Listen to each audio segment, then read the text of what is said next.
নমস্কার, আমি প্রিয়াঙ্কা বকুলাস ভিলেজ কুকিংয়ে আপনাদের সকলকে স্বাগত জানাই।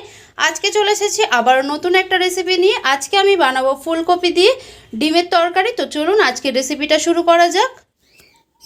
প্রথমে আমি ফুলকপিটা ভাপিয়ে নেব। তার জন্য গ্যাসে একটা কড়াই বসিয়ে কড়াইটা গরম করে নিয়েছি। এবারে দিয়ে দিচ্ছি কড়াইয়ের মধ্যে জল। জলের মধ্যে দিয়ে দেব লবণ। এবারে আমি একে একে ফুলকপির টুকরোগুলো জলের মধ্যে দিয়ে দিচ্ছি।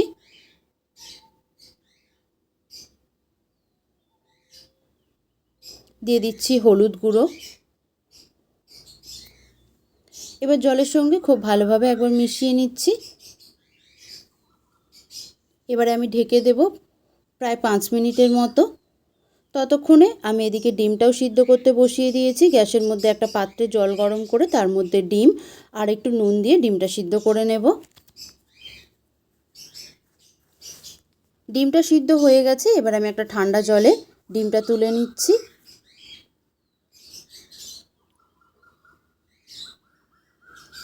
এবার একবার আমি ঢাকনাটা খুলে দেখে নেব ফুলকপিটা সিদ্ধ হয়েছে কিনা। ফুলকপিটা সিদ্ধ হতে একটু বাকি আছে, আরও একটু সময় লাগবে।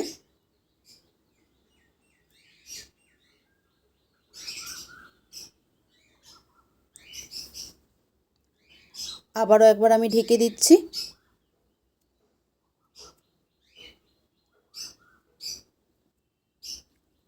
ঢাকনাটা খুলে দেখে নিচ্ছি এবারে ফুলকপিটা সিদ্ধ হয়েছে কিনা। ফুলকপিটা আমার একদম খুব ভালোভাবে সিদ্ধ হয়ে গেছে। এবারে আমি জল ঝরিয়ে ফুলকপির টুকরোগুলো তুলে নিচ্ছি। এদিকে আমি গ্যাসের মধ্যে একটা কড়াই বসিয়ে কড়াইয়ে সাদা তেল গরম করে নেব।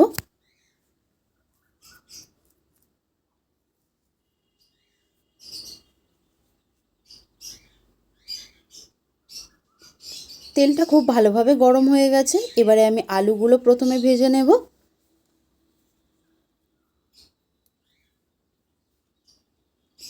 দিয়ে দিচ্ছি হলুদ গুঁড়ো, দিয়ে দিচ্ছি নুন। এবারে নাড়াচাড়া করে আলুটা হালকা লাল করে ভেজে নেব।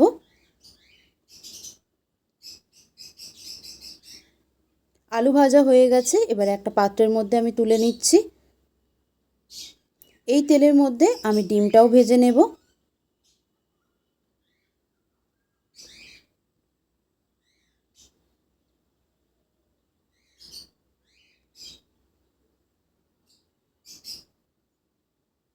ডিম হালকা লাল করে ভাজা হয়ে গেছে, তুলে নিচ্ছি একটা পাত্রের মধ্যে। এবার আমি ফুলকপিগুলোও ভেজে নিচ্ছি। ফুলকপিটা একদম হালকা লাল করে ভাজলেই হবে, যেহেতু এটা ভাপিয়ে নেওয়া হয়েছে।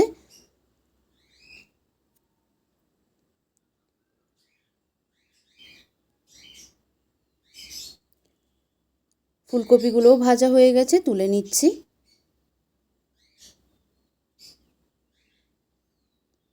কড়াইয়ের মধ্যে দিয়ে দিচ্ছি আরও একটু তেল। এবার আমি ফোড়নের জন্য দিয়ে দিচ্ছি 2টো শুকনো লঙ্কা, 2টো তেজপাতা, আর দিয়ে দিচ্ছি গোটা জিরে।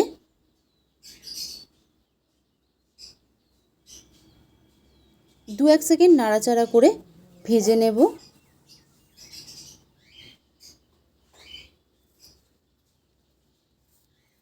এবারে দিয়ে দিচ্ছি পেঁয়াজ কুচি।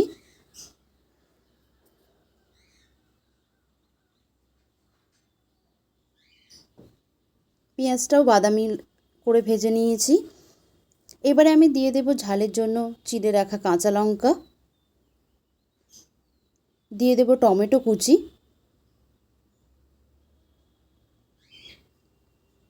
দিয়ে দিচ্ছি নুন।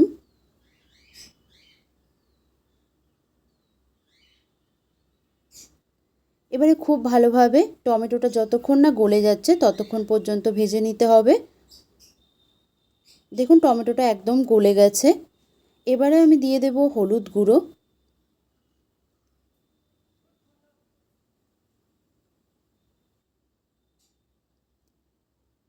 দিয়ে দিচ্ছি আদা রসুন বাটা, আর দিয়ে দিচ্ছি জিরে আর ধনে বাটা, দিয়ে দিচ্ছি কড়াইশুঁটি। দিয়ে দিচ্ছি ঝালের জন্য কাশ্মীরি লঙ্কার গুঁড়ো। এবারে সামান্য জল দিয়ে মশলাটা খুব ভালোভাবে কষিয়ে নেব।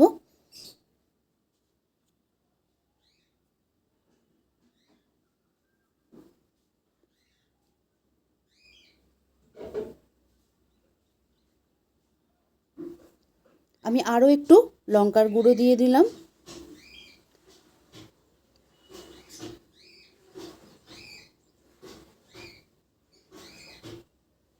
এবারে আমি দিয়ে দিচ্ছি ভেজে রাখা ফুলকপি, আলু। এবারে আমি মশলার সঙ্গে খুব ভালোভাবে মিশিয়ে নেব।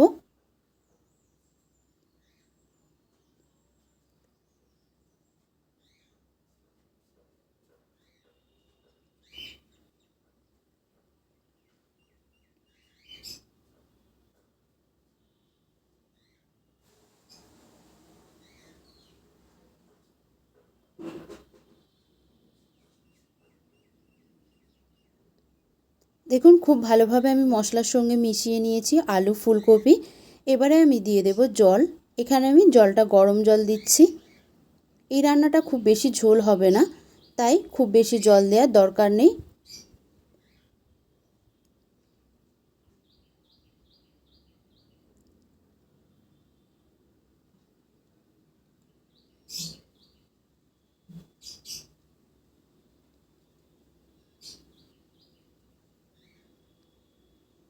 এবার আমি ঢেকে দিয়ে খুব ভালোভাবে একবার রান্না করে নেব যতক্ষণ না ফুটে উঠছে।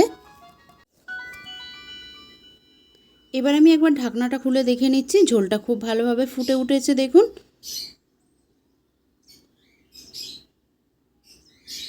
এবারে আমি দিয়ে দেব ভেজে রাখা ডিমগুলো।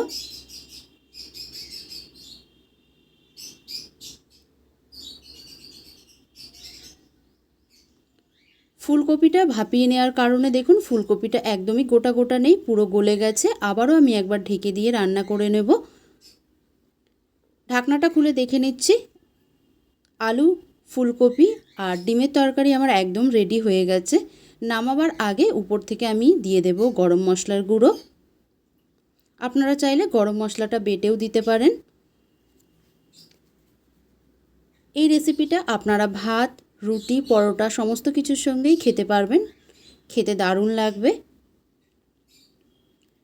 গরম মশলা ছড়িয়ে দিলাম। একবার খুব ভালোভাবে আমি মিশিয়ে নিচ্ছি। এবারে আমি একটা পাত্রের মধ্যে নামিয়ে নেব। তো দেখতেই পেলেন আজকের এই রেসিপি আলু, ফুলকপি, ডিমের তরকারি একদম রেডি হয়ে গেল। খুব সহজ করে আপনাদের রেসিপিটা দেখানোর চেষ্টা করেছি। তো আজকের এই রেসিপিটা আপনাদের কেমন লাগলো অবশ্যই কমেন্টের মাধ্যমে জানাবেন।